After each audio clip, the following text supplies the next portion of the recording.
Welcome to Real World AIP. I'm Stacey, and today I'm going to show you how to make flour out of taro root so that we can go on to make tortillas out of the taro root. So I have a video already on how to prep taro root and how to boil and mash it. So there's a link above for that, and I'll also put a link in the description. So basically it tells you how to peel the taro root, how to chop it, how long to boil it, etc. Once we get to that part, we'll continue making the flour.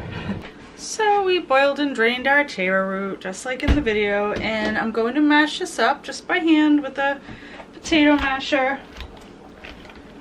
Now you could make this flour with raw taro root. The thing is, I like to use it to bread fish and then lightly, saute it, and I wonder, is it really fully cooked when I do that? What about the little bit of flour that got on the sides of the fish? I don't want to be eating raw taro. That's not good. So I feel like you can't go wrong when you cook it and then you make flour out of it. Now you can just toss a little into a finished product to thicken it, and it's just more versatile. Not adding water or anything to this. There we go. I'm gonna let this cool for a few minutes. Alright, so our mashed taro has been in the fridge. It's nice and cool now, so we can go ahead and dehydrate it. I'm gonna be using my $40 Presto dehydrator. There's a link below to where you can get that on Amazon for 40 bucks. This thing's pretty cool. You do have to buy these separate like fruit roll-up sheets though, because obviously you put that taro on here, it's gonna go right through. Start from the bottom up, just lay down the fruit roll-up sheet so you don't have all kinds of junk falling down here. I just put a little bowl over it. You want this in a single layer.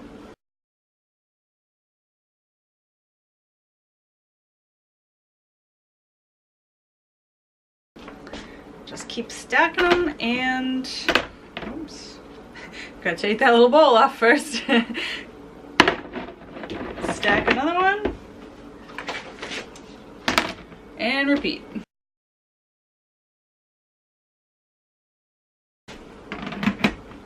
And then I'm just gonna plug this in and let it go overnight. If you have any leftover taro, which I do, have a little bit left over, perfect. Eat it like mashed potatoes. It's good that way. So I'm starting this at, what time is it? Starting this at exactly midnight, and I'll let you know what time I turn it off.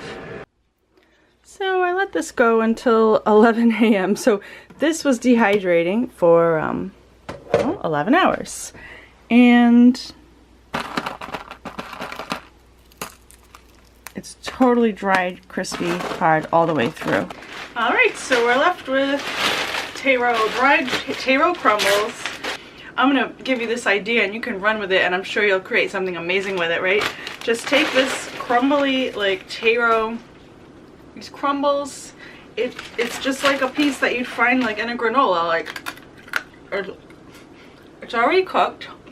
I mean, all you need is some kind of natural sweetener and coconut milk, or tiger nut milk, and, like, you have a bowl of cereal. You have, like, grape nuts. I'm not even kidding. All you have to do is just add some, like, honey to the taro before you dry it, and you have granola. And then you can customize it. Add your raisins or your coconut flakes or just whatever. There you go, granola. So, onto the flour. So, a closer, view of, oh, my floor. The crumbles. We're gonna get out our coffee grinder. You just process it. This is like a 1 cup at a time thing, but if you want some awesome homemade tortillas, you will not mind taking the time. This can be done, you dry it one day, you do this the next day, you make the tortillas the next day. It doesn't have to all be in one day. And, grind it up.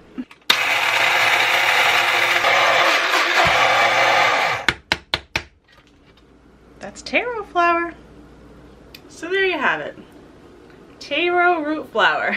Stay tuned, because next week I'm going to do tortillas out of this. I'm going to make homemade tortillas with just this and just very few ingredients, no like, yeast or any of that mess. Really quick and easy. Subscribe below so you don't miss it. I put new videos out every Thursday. I hope to see you soon, and until then, be healthy.